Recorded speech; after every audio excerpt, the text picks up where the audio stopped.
Hey guys, it's Ricky from Fuji-San Automotive here. Thank you for watching our previous video. It was our first video.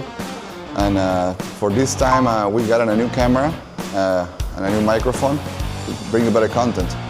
So we have here 1993 NA Miata. Customer brought it to us because the AC is not working right. So we're gonna dive deep into it and see what's going on.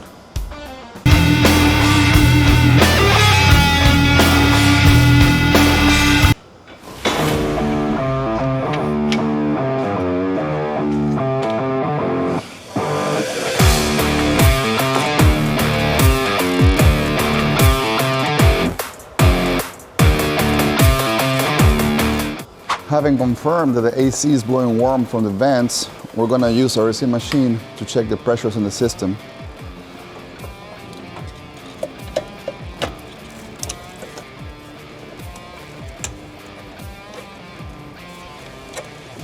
Customer also has a concern about oil leaking, so we're also going to be looking into every single source of oil leak in the engine. Looking at the gauges, it's looking that there is no pressure in the system. So either there is a big leak somewhere, or somebody else removed the Freon from the system. This car was taken to a different shop for diagnosis before it came to us. They told the customer either a compressor or the whole system needs to be redone. So we're here to let her know exactly what it needs, so we do it for once. So having a look down here, the whole engine and transmission are very wet. Rear main seal, valve cover gasket. Having a look at the front,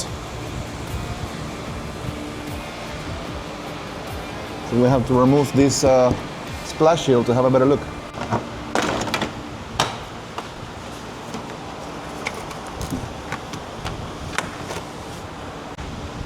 Here we go. There's a drop coming down here. It's very wet behind the crank pulley, which indicates it's a front main seal, quite possibly the cam seals. So we gotta see the state of the timing belt as well. Quite possibly oil pan reseal as well.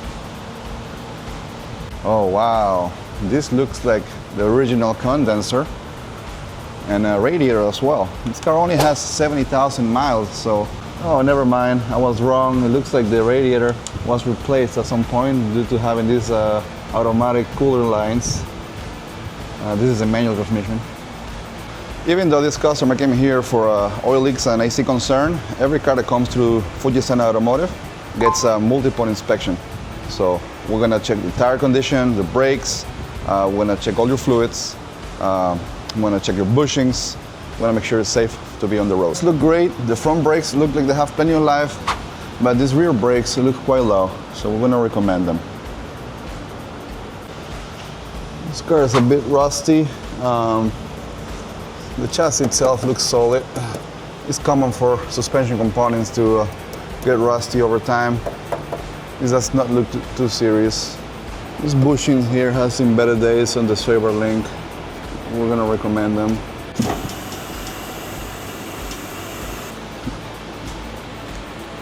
And actually having a better look at this tire, it looks like this tire is not in good shape. There's quite a tear here. So we will be recommending tires as well.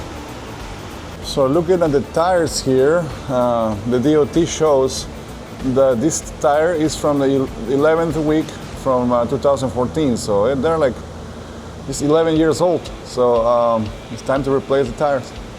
We're gonna go ahead and vacuum the system for 10 minutes and see if it holds pressure. We wanna see needle around -30 without struggling for a good while when the machine stops pumping. And we know that there is no leaks, but given that the system is quite old, I believe we're gonna find a few leaks. So we did a vacuum on the car, and the system actually held all the pressure. So we're gonna go ahead and do a partial recharge and see if the compressor kicks in. So we started the car and turned on the AC, and we can see that the compressor is not turning on. The clutch is standing still. So we gotta see what's going on now, why it's not turning on. And now we know the system is charged. And see what we find. So now the next step, now that we know the system is charged but the compressor is not turning on, is check power to the compressor connector to see if everything checks out. Well, that's the way I do it, you know. If we're getting power to the compressor, that means that everything else is okay, and it's the compressor. It's a quick way to start diagnosing it. Can't forget the Celsius. Yeah. Celsius, if you're watching this, I drink one of these a day, sometimes two. Please sponsor me.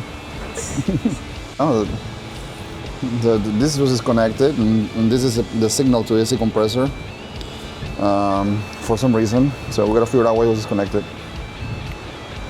Oh, this is AC right here, 20 amp. I wonder what that means. Oh, they probably had issues with it. I bet. And they wrote it on there so they could swap the fuse out when it blows.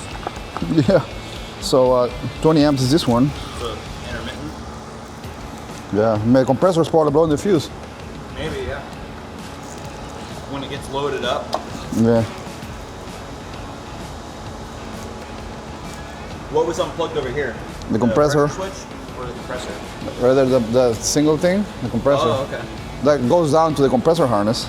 Gotcha. I mean, all these fuses look okay, but right here, it looks where the fuse goes, it's a bit burned. There's definitely been blowing fuses.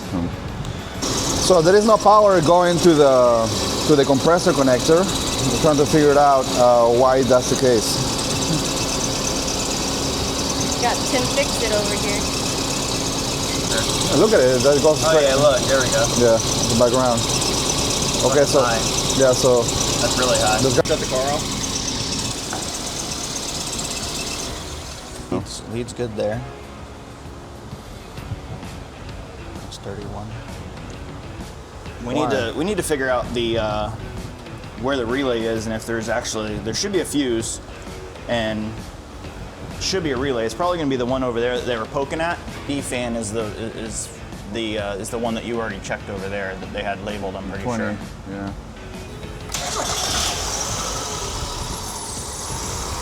I hear it.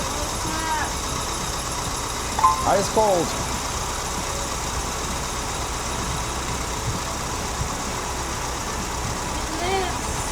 Ice cold. It should be getting cold, right? It's cold. Yep. Seems to be on. I'm pretty confident it's the relay. Sure, but it does work. But yeah, the reason it's blowing fuses too is